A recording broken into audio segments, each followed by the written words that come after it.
さあ始まりました古民家 DIY の時間です。前回の動画でフローリングを貼っていきましたので、今回はその上からクリア塗装をやっていきます。ベンガラ塗装のその後もお伝えしていきます。それでは早速やっていきます。今回はこちらの部屋です。今無垢フローリングが張り上がったままなんですが、このままだと一瞬で汚れてしまうので、この上からミツロワックスを塗っていきます。でまず塗装する時にどんな塗装剤を使えばいいのかって結構迷うと思うんですけど、でこのね木の素材感を壊さずにとか、いやそれよりもハードな使い方するから傷が入らないようにとか、いろいろ達成したい用途があって塗装すると思うんですけど、今日はその辺もね見ていきながらやっていきたいと思います。それでは今から塗装をやっていくんですけども、塗装をやっていかなかったらどんな状態になるかまず見ていきましょう。これがもう完全に無塗装の状態ですけど、この上に例えばコーヒーをこぼすと、ティッシュペーパーで拭き取っていきます。ともう染み込んで結構こすっても取れません。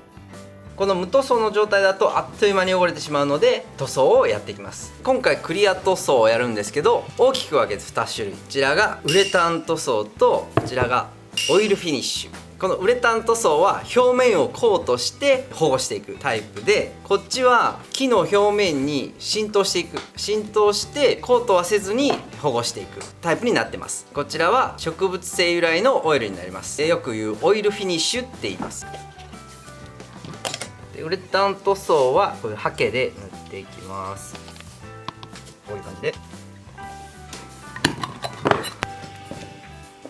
ミツロワックスはこういうねスポンジで塗るとやりやすいです。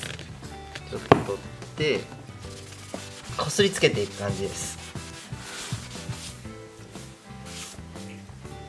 で塗装し終わったものがこちらになります。こっちがウレタンで、こっちがオイルフィニッシュで仕上げました。見た目はね同じなんですね。ほぼ変わらない。ただ違うのが、こっちは打撃とか水汚れっていったところにめちゃくちゃ強いんですけど、こっちは表面も柔らかいんで簡単に傷が入ります。あとなんかコーヒーをこぼしたとかでも汚れが浸透はやっぱしやすい。この両者どっちを選ぶかっていうところで結構迷うんですけど、ざっくり言うと見た目重視はウレタン塗装で、質感重視だったらオイルフィニッシュっていう感じで選ばれるといいのかなと。で僕は今回、質感重視でこっちのオイルフィニッシュの方でフローリングを塗装していきたいと思います。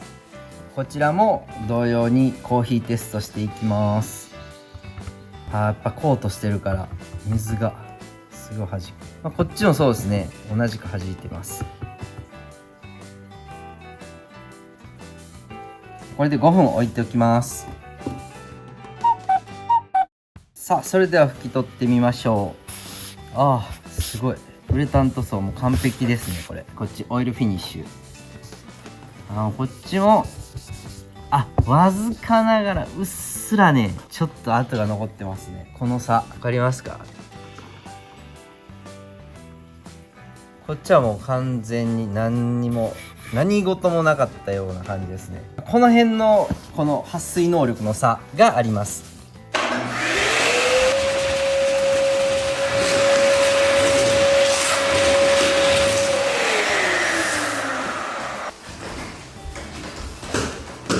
塗装を塗っていく順番なんですけど、奥からこう木目に沿って列で塗っていくと色ムラが起こりづらいので、今回クリアなんですけど、色物を使う時でも列で染めていくと非常にいいですね。こう染めるとやっぱ途中のこのつなぎ目がどうしても色の物の場合綺麗につながらなかったりします。角から塗装していきます。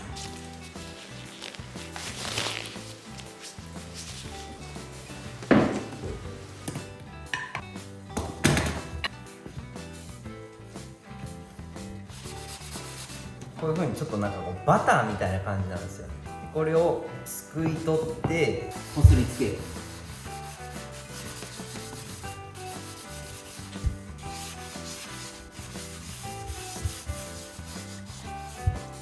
ここういう感じにちょっと色が変わっていくんで、うっすら濡れてるか濡れてないかは、ここで確認する。であとは、触った感覚ですね。もう触るとすぐ分かるので、この両方で確認していくといいと思います。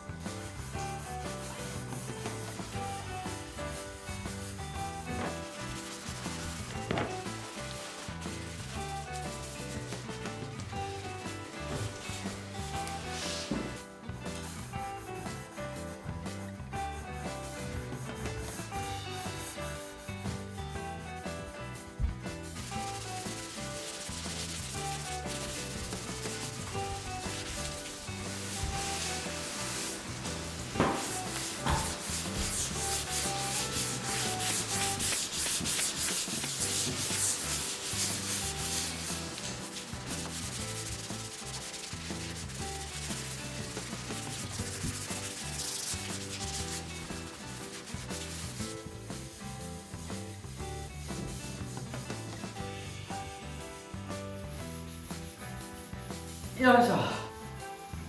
よし。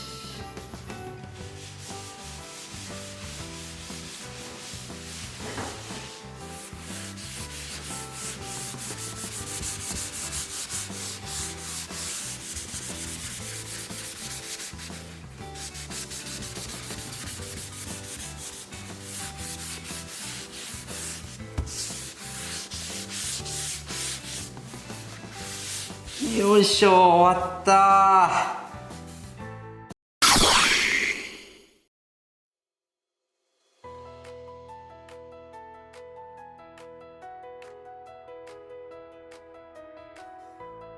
それではここでベンガラ塗装の中間報告をさせてもらいます。ベンガラ塗装をしたんですけど、まだその動画を見られてない方はこの動画を見てください。でベンガラ塗装はむちゃくちゃコスパが良くって、ただ強烈なデメリットがあると。匂い、エビフライ臭がする、それと梅雨時期にカビが生えるっていうことがあったんですけど、今日が6月の19日で、梅雨真っ只中っていう感じなんですけど、匂いはなくなってます。完全になくなってます。でカビはやっぱり木屋町の DIY おじさんの予言通り生えてます。大黒柱ですけど、こんな感じでですね。この白いなんか汚れみたいなんがこれカビですね。でもこれを取ったらダメだそうです。このままやがて消えるそうです。梅雨が終わると、このカビは消えると。で1年目だけこのカビが生えて、2年目は生えないっていうことらしいんですよね。なんでこの1年目を通り越すともうこのカビが生えることはないので、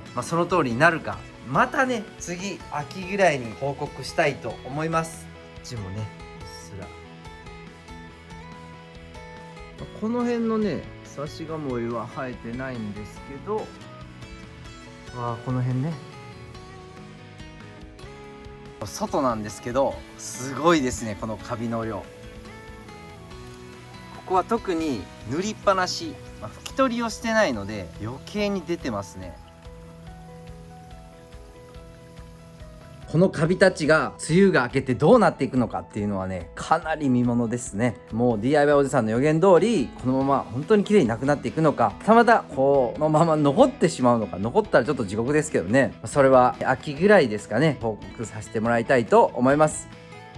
最後までご視聴ありがとうございます。今回フローリングの塗装だったんですけど、僕自身すごいフローリングの塗装って悩むんですよ、いつも。っていうのが、ホームセンター行っても何をチョイスすればいいのかなんかよくわからないっていうところで、今回動画をシェアさせてもらったんですけど、大きく分けて2つ、ウレタン塗装と植物性のオイルフィニッシュ、この2つになるんですけど、今回クリア塗装だったんですけども、これ色付きでも考え方は一緒ですね。ウレタン塗装だと表面をガチッとね強力にコートするので、見た目重視の人には圧倒的に有利だと。で掃除がしやすいし傷が入りにくい。でオイルフィニッシュは質感重視ですね。例えば触り心地とか踏み心地、これを重視する人はもう圧倒的にオイルフィニッシュで塗装された方がいいなというところで参考になればなと思います。あとね、ベンガラの塗装はもう本当にスーパーコストパフォーマンス最高の塗装なんで、これはね強烈なデメリットもあるので今検証中です。でまたね秋ぐらいに報告できたらなと思いますので、ぜひぜひお楽しみにしていってください。次はウォーキングクローゼット、これを作っていきますので、次回もぜひぜひご視聴してみてください。それでは